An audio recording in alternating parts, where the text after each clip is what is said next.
I'm curious how you got to that.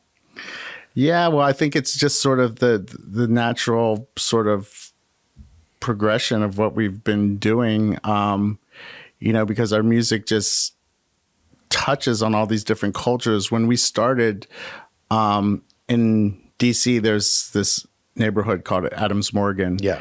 And there's a lot of diplomats in DC from all over the world. So you go to Adams Morgan and there's restaurants that are, West African or Brazilian or Argentinian and a French cafe and things like that.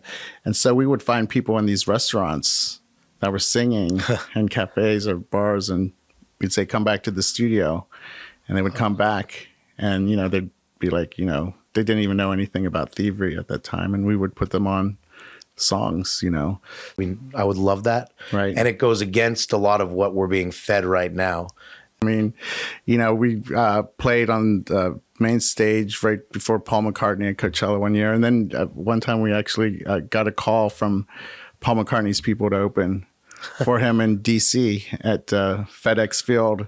And I invited my mother and father, because my mother still, after all these years, she's like, when are you going to go back to college? Just in case what happens if, even after 30 years in the business. So I took them to see me open for Paul McCartney, because I'm like, if this doesn't get her to stop me asking to go to college, then I don't know what will. So did she stop after yeah, that she moment? stopped after that. So what was that like to do that?